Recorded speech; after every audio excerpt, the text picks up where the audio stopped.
Hi there mga beloved yung soulmates. Welcome to Renzo Tarot Channel. Andito lang po yung lingkod para bigyan kayo isang soulful and meaningful tarot reading. Dito lamang po sa inyo lagi ng pangalan sa web na Renzo Tarot Channel. Mega shoutout po sa lahat ng soulmates sa buong Pilipinas at sa buong mundo na lagi nanonood at nakapang. Maraming salamat po sa inyo. I would like to apologize kung for almost 10 days po wala pong upload ang inyong lingkod sapagkat medyo na-busy po tayo nitong mga nakarang araw. But rest assured, I'm still here. At don't worry, magpapatuloy po tayo magbibigay ng isang soulful and meaningful tarot reading. Ating pong reading na pagsasamahan ngayon ay still po para sa buwan ng May 2026 para sa ating mga pinakamahal na sa sign ng Sagittarius. What to expect, ano mga dapat asahan at mga ganap para sa inyong mga Sagittarius, Sun, Moon, Rising, and Venus sign sa buwan ng May 2026. Alright, kamusta po kayong lahat? I hope you're doing great. Kapag bago po kayo sa ating channel at di po kayo nakasubscribe, please do subscribe, like, comment, and share. And if you're watching this sa ating TikTok account po, Renzo Taro 444, pakifollow na rin po. And if you want to avail of private reading, mag-message po kayo sa akin. Hindi po ako yung unang magme-message po sa inyo sapagkat marami pong scammer na nanggagaya po nating account ngayon. Kapag may nag-message po kayo sa inyo to offer a private reading, hindi po kayo. So, doble ingat po tayo, okay? Last shuffle for you, Sagittarius, at kunin na natin yung 10 cards for your May 2026 reading. I know, hindi pa naman huli ang lahat. May 2026 na yan. So, this is just the beginning. So, kayang-kaya pa natin. Alright? Spirit Universe, Spirit Guides, Angels, Ancestors, Holy Spirit, Saint Michael. 10 cards please for Sagittarius.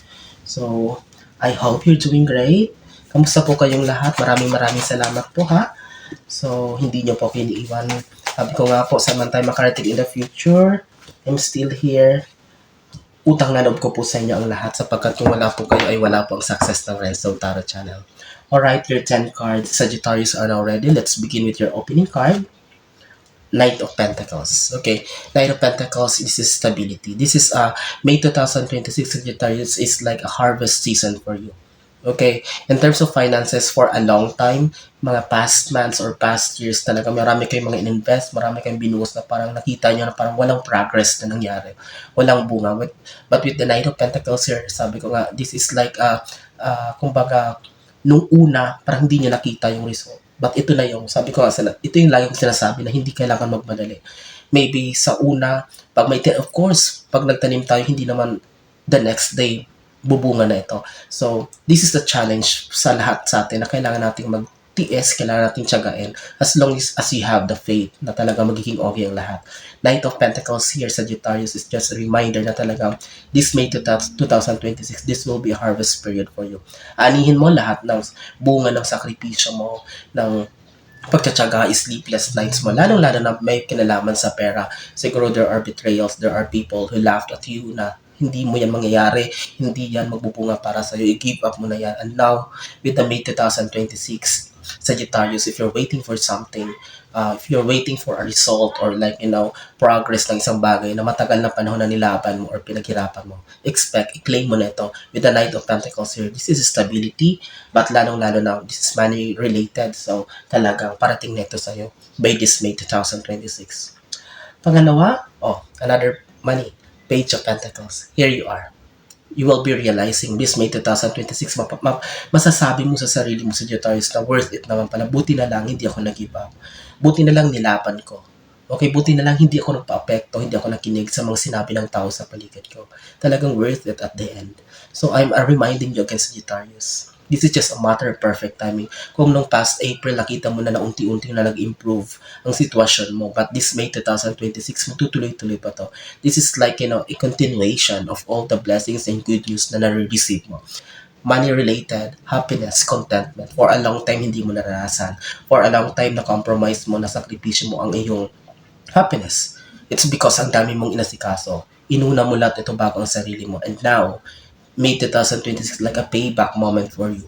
Sa sarili mo naman, sa family, or whatever things that you really want to do, magagawa mo na. Lalong-lalo na with the Page of Pentacles here, this is like, kumbaga, eto na, hawak ko na yung resulta. So I will show it to everyone that I truly deserve this.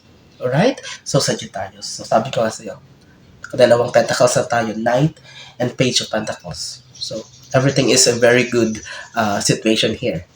Pangatlo mong baraha para sa May 2026 Judgment. This is a very beautiful card also because sabi ko nga, The cards are very clear here. If you're waiting for a result, so expect it. May 2026 will be the culmination. Ito na parating na talaga yung resulta. Judgment, if you're waiting for a result of an exam, promotion, visa approval, if you're working for something, if you're looking for a sign, magsisimula ng business, mag-enroll, kung ano man gusto mong gawin na nasa isip mo, do it in May 2026 because it will yield a very positive result with the judgment card here. So, maging maganda ang bunga nito. Okay. So, sabi ko nga, baka dumating pa ito, makita mo agad ang resulta nito, mas maaga pa kaysa doon sa time or sa panahon na ini-expect mo, Sagittarius. With the judgment card here, i-claim mo na ito. Everything will be in good form, everything positivity, very good result ay parating para sa'yo. Wow. So, pang-apat sa May 2026. Wow, we have here the Four of Wands. May mga Sagittarius na nakakita tayo dito na magse-celebrate anniversary, also proposal, wedding. May mga ikakasal na Sagittarius dito. Congratulations in advance. You truly deserve this. If you're single, I can see like, there will be an opportunity to enter a relationship or to entertain a new intimate or romantic relationship for you. But I can see it's more on celebration. It's like to cherish the years of na pinagsamahan nyo, mga sakripisyo, if you have partner. And with the four of wands here, more on makaka-resonate dito sa Sagittarius na sabi ko yung mga partners, mag-asawa, mag-boyfriend and girlfriend na parang for a long time talagang hindi bumitaw sa pagsasama nila despite of all the hardships na pinagdaanan nila. And this May 2026, there will be a celebration. There will be like, a culmination, appreciation na mga pagsasama nila for a long time. So this is the time, the best time to kumbaga appreciate nyo naman ito na survive nyo ang lahat sa Sagittarius against all odds. Sige. Panglima mong baraha para sa May 2026 Knight of Swords. Kung may mga bagay kayong talagang gustong gawin or gustong makamit, you need to fight for it. May 2026, nakikita ko talagang hindi pa ito yung time para isuko ito. Okay, there are a lot of distractions, there are a lot of hearsays, may mga maririnig kayong mga salita kung ano man regarding sa path na tinatahak mo, but you don't need to be distracted. Hindi ka pwedeng magpa-apekto dito sa Sagittarius. You need to fight for it. Kailangan mo itong ilaban. Because this is what you're dreaming for. Ito yung gustong-gusto mo. Ito yung pangarap mo. This is where you are aligned. Alam mo, dito ka magiging masaya. Dito ka ma-appreciate at mabavalue. That's why you don't need to give up or to kumbaga i-postpone ito or itigil ito mag-back out dahil lang sa, magpapapekto ka sa ibang tao. Okay? With the Knight of Swords here, whatever you're planning, what you're dreaming of, what you are doing is you just need to focus and to push it forward. There's no back dito, hindi to yung time para mag-back out dito. Ilaban mo ito, Sagittarius, maganda magiging resulta nito in the future. Right? So we have 5 more cards here before we proceed to our last 5 cards, Sagittarius. Ulitin ko, kapag naka-resonate po kayo at nagustuhan niyo po ating reading ngayon at di pa po kayo naka-subscribe, please do subscribe to our YouTube channel, like, comment, and share. And if you're watching this ating TikTok account, Renzo Taro 444, paki-follow na rin po. And if you want to avail a private reading, message po kayo sa ating TikTok account, please. Kapag may nag-message po sa inyo na mag-offer ng private reading, hindi po ako yun, scammer po yun, ang gagaya po ng ating account. Hindi po ako yung unang mag-message sa inyo to offer private reading. So, kayo po ang mag-message po sa akin. Pag-usapan po natin kung paano ka makakapag-avail ng slots for private reading. Alright? So, let's continue sa Sagittarius sa May 2026 reading mo. Wow, we have here the Knight of Pentacles. So, stability, total transformation, continued growth and progress, tuloy-tuloy na pagbangon, improvement ng kapirahan dito, kabuhayan, kung ano man. Siguro for the long time, for the past months, hindi lagi maganda yung bunga, matumal yung business, or like, yung pasok ng pera, parang hindi maganda. But with this Nine of Pentacles, expect, sabi ko, yung nagsimula sa inyo ng April na unti-unti nang dumadating na solve ang mga problema, magtutuloy-tuloy pa to. With this Nine of Pentacles this May, talagang magugulat ka pa. I'm not saying na talagang apaw, but at least talagang wow. Ngayon ko lang naranasan ito na talagang continuous improvement of your situation, lalong-lalo na kapag pera pinag-uusapan dito sa Sagittarius. Alright? So, wow, Empress. So, talagang gaganda. Naninilaw yung cards natin. It's more on joy and happiness. So, with the Empress card here, have time, Sagittarius, to improve yourself for a long time na napabayaan mo.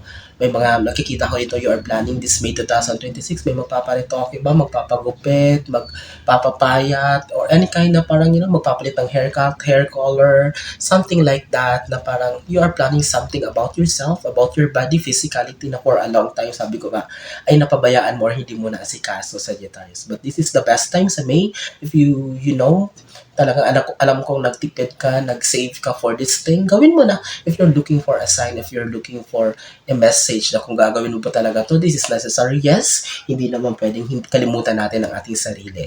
Okay? So if this is for the good of ourselves, so why not do it, Sagittarius? Alright? So it's more on improving your looks, physical. For a long time ay napabayaan mo.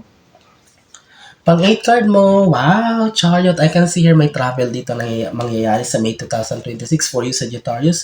Maybe not literally na para magliliw-liw kayo, but I can see siguro related din to sa career, sa trabaho, maybe seminar, or like papadala kayo ng company, trabaho, or kung ano man. And also, I can see here that dito yung 4 of Wands, may mga Sagittarius na ikakasal or makakakilala ng someone from other country or taga-ibang lugar. Wow, AFAM hunting ba to, Sagittarius? May AFAM ba ako nakikita dito? So, it's more on someone na makikilala mo na from other place, malayong lugar. Okay? It also regarding with career and also your what is this, your job. This is an elevation of situation, promotion. Okay, also moving forward from stagnant position, tutuloy-tuloy na talaga, arangkada na ang paglago, ang progress ng buhay mo na for a long time na stagnant dito. Okay, something about movement with the Chariot card here. So tuloy-tuloy na to, Sagittarius, claim na to. Talagang this will be a total transformation for you sa Sagittarius, right? Wow, ang gaganda ng cards, ha? Pang 9 card mo. Okay, 5 of Cups. So, there's a little bit of disappointment, guilt feeling ka lang nararamdaman dito. By May 2026, siguro this is related also because you've been yearning for a long time na you're asking yourself, may makikilala pa kaya ako? May magiging jowa pa ba ako? Or like, sincere ba tong partner ko sa akin? You have a lot of questions on your mind regarding with your relationship, love life. Kasi love life nakatapat dito sa 4 of Wands. But believe me, tanggalin mo itong mga inhibitions mo, itong mga doubts and mga pagdududa mo sa sarili mo or to your partner or whatsoever because there's no problem here. Ako nakikita, it's more on ikaw lang ang nag-iisip niyan, ikaw lang ang nagsaset ng mga doubts sa isipan mo. But with the 5 of Cups here, so you just need to clear your mind with all the disappointments. Maybe just ikaw lang naman ang nag-set sa buhay mo. Okay, because I can see here, it's more on celebration. This is more on harvest season. There's a harvest period for here. There's no time, walang space dito para magduda or para malungkot. Kasi talagang all of these cards are more on positive card na talagang you're going to celebrate, Sagittarius. That and last card mo, tapusin natin itong May 2026 mo with the 2 of Pentacles. Okay. Sabi ko, di ba? Kung ano itong mga bagay na gustong-gusto mo, ilaban mo. Okay, you need to fight for it. There's no backing out here. Talagang ito yung gusto mo, hindi mo pwedeng mag-adjust kasi pang tao. With the 2 Pentacles here, maaring hindi lang isang opportunity na nakikita kong parating sa'yo dito. More than 2. Okay? It's because you're very skillful. Sabi ko, kasi tuloy-tuloy na yung pag-progress mo, yung pagbangon mo. With the 2 Pentacles here, this is just not just more than one opportunity, maaring may mga unexpected blessings pa na parating na para sa iyo, Sagittarius, na sabi ko nga, kumbaga magiging, magsasanga-sanga ito eh. Lalong-lalo na pag nakikita na ng tao, ng universe, yung sincerity mo, yung hard work na ibubuhos mo sa isang bagay na gustong-gusto mo. Believe me, hindi lang isa, but this is 2 and more than na opportunity na para sa'yo. Alright, so Sagittarius, congratulations in advance. This is a very beautiful reading. There is no toxicities here. There's no problem here. Actually, may isang sword lang na lumabas, but this is about fighting for your dreams and for yourself. But this is more on celebration, pentacles here, nagkalat. So, this is a harvest period for you, Sagittarius. Congratulations in advance. And I'm so happy for you. I'm wishing you all the best in life and hope and I pray na maraming nasasaya ng Sagittarius na makapanood ito ngayon. Okay? Maraming salamat sa mga pinamahal kong soulmates sa Sagittarius sa inyong muling pagsama sa inyong lingkod ngayon. And thank you so much. Nasa mga kayo nararoonan mag ginagawa niyo. Mag-ingat kayo lagi. God bless us all.